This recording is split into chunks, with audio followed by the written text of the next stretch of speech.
The next presentation is by Mathias Andersson. He's from the Swedish Defense Research Agency in Stockholm in Sweden. And you will talk about communication. Mathias, the floor is yours. Thank you. First, I would like to take the opportunity just to share some of the experiences that we had in Sweden from the JOMOPANS project before I turn over into the communication part. We have been a quite big team here in FY working in this topic. I'm trying to click, but it doesn't move. Okay. As a startup point for our participation, we used a lot of experiences from the BIAS project in the Baltic Sea, which we took part in, but also the ongoing HELCOM monitoring of ambient noise, which has been going on for several years now. And our goals in this project was to, first of all, lead the work package 2, communication and harmonization. And we developed, contribute in the development of the standards and calibration work. Also, in the modeling work, we have done some contribution, especially in the validation from our Swedish sites. But maybe the biggest focus in this project was to build a high-capacity hydrophone station on the west coast of Sweden. Because in the early projects, we have used autonomous loggers. You mentioned them before, sound traps, SM2s, and so on. But we'd like to take the opportunity in this project to develop a little more high-quality, real-time monitoring station. It is on the west coast outside Gothenburg. And this time we chose to have a 2.5 kilometer of fiber optic cable going out to a sea unit. At the first version, it will contain one passive and one active hydrophone. The active hydrophone had the purpose of actually doing a small field calibration, not a perfect calibration, but we could monitoring if the passive hydrophone deflected from its normal state, which was quite useful. We also produced an autonomic signal processing based on the project standard, so we didn't have to do all the analysis afterwards, but the output from our measurements was automatically delivered. And also we had the aim to have it as a signature station when we stored AIS and acoustic data at the same time. So we could get quite good acoustic signatures out from this data. To build a station from scratch, it's quite labor intense. I just showed a few of those pictures. We have quite a few hundreds. But to everything from adding the contacts, fiber optic contacts to the cable, building the hardware, compact RIO system to start with, a subsea unit, deploying it and everything. It's been an intense and interesting 3 years of working. It worked quite well. It had some initial disturbances in it that came from some of the hardware. So we had to filter our data to make it ready to be used in the JOMOPANS project. But in the end, unfortunately, the cable was cut last year, so it's not in the water now. We have retrieved it. But if we get the extension, we will deploy it again. So what we have learned, especially in the harmonization phase, that it's very, very valuable to exchange information, both with past, present, and future initiatives. And also in the modeling phase, we have increased the knowledge about the radiated noise from ships. And also in evaluation, comparing the modeling results from we get here with TNO and with the other team members, it's very, very useful to study and see how we use different kind of parameters and how they will affect the results. Next slide, please. So to build a monitoring station, it's time consuming, it's high costs, and also some high risks. Alain mentioned it before as well, that it's a demanding environment to work in. And when somebody cuts your cable, it's not that funny. It has cost us quite a lot of time and money to purchase a new cable. But it's highly valuable to have real-time data coming in. You can check the quality, you can check that it's working, and you see, I could see when I was looking at my computer, I could see in the AIS a ship coming by and all the sound level goes up, and you see many details looking at it live as well. And from the singular processing, we have seen the strength of automatic processing. And also we have learned from all our team members different ways of presenting results to make it more understandable for the audience. It is a challenge by itself. But the biggest collaboration within the project, the collaboration within the project has been the greatest outcome, both to learn new colleagues, but also learn from each other. That was a few of those experiences from this project. Now coming into the communication part, which has, for me and Niels, who's been working a lot with this, been quite a central part of the project. To disseminate and to talk about the results with all your audience out there is very important. And as I mentioned, learn from earlier and ongoing projects is very, very important. So we started out with 2 strategy documents, one communication strategy, how we should communicate within the project, but also externally. And it's very important that we actually take really consider how this should be done, because there's so many ways out there and we can't do them all. The second part was a harmonization strategy, and I will come back to that later, how that was very important.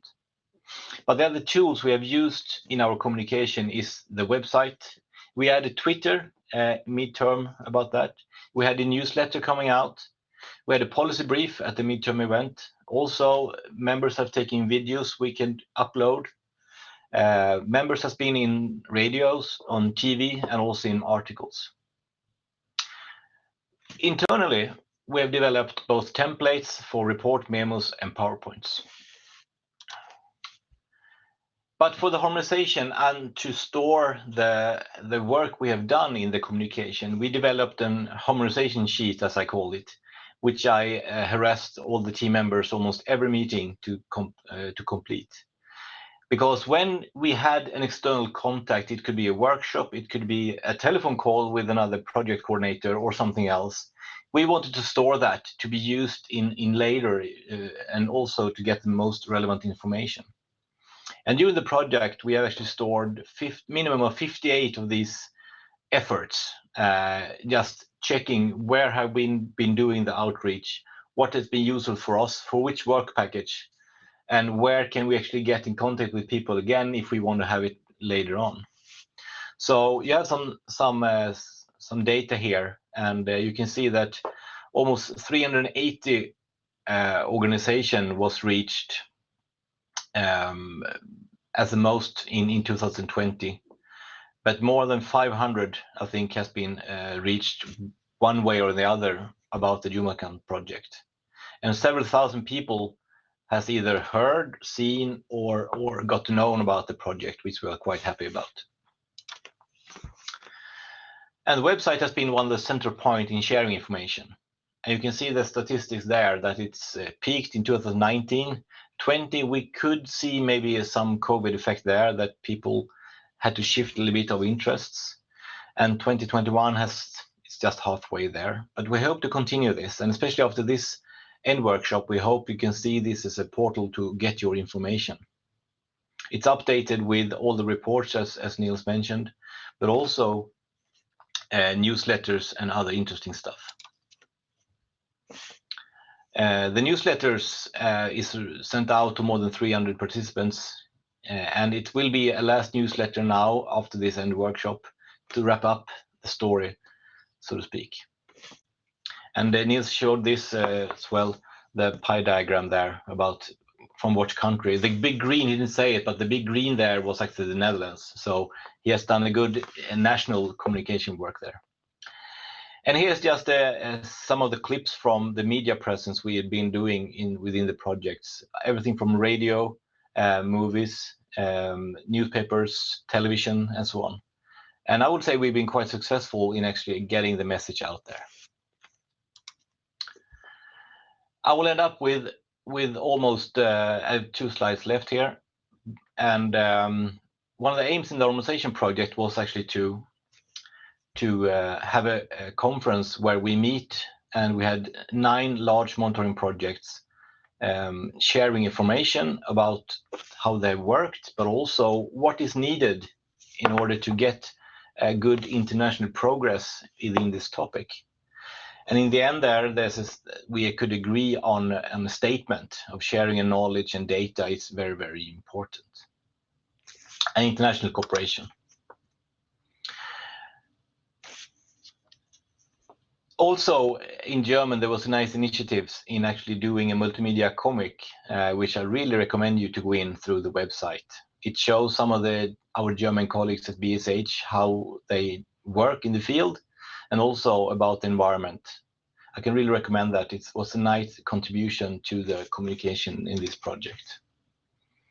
And finally, we attended several scientific meetings. One of those was the World Marine Mammal Conference in Barcelona, the Ocean Science meeting in San Diego, which Niels went to. I had to drop out in the last minute. But also these expert working groups like TD Noise, ICD Noise in the OSPO region has been a lot of influence in us sharing our data, but also getting feedback on the progress. So that's a little bit how the communication has worked in this project. And I thank you for your time. Thank you very much, Mathias. Do we have any questions in the chat? Not yet. Not yet. I have a question. Okay. Can I ask a question? Go ahead, Barry. Okay, thanks. Matthias, I was inspired by the keynote of Laila as well. In JOMOPANS we have produced the sound maps, but I think, maybe I'm wrong, but they are still plain maps. Have you thought about making them into story maps to communicate to a general public or policymaker? How we should package them is still up for debate. But it is interesting to bring it up because it's very important that we do it in an understandable way. The maps can be read in so many ways, and there are so many maps. So we really need to think about how we can communicate those. But I think we need to get back to see how we can do that. Through the tool is one thing, but doing something more, I think that could be good. Thanks. I had a quick question about that cable cut. It was, of course, quite bad news. Was there anybody's fault, and is there a responsible party? Can you think of reimbursement or insurance, or is it just lost time and money and effort? I think it's the last one. We don't know when it was cut. I think somebody got an anchor or a fishing gear, something in the cable, even though it was clearly marked on the sea chart. But 500 to 1,000 meters from our rig, when we pulled it up, it was just clean cut. We know how a cable looks like if you tear it apart. So it was really a nice cut from a knife or some other tool. But we have no idea who it was or why or so on. So unfortunately, we had to purchase a new one, but we cannot afford to deploy it within this project. But if we get an extension, the system will go in the water after the summer. Cool. Okay, we need to continue, but is this the quick question? Should we do it now? Yep. Could be quick. How was the communication with policymakers on the results?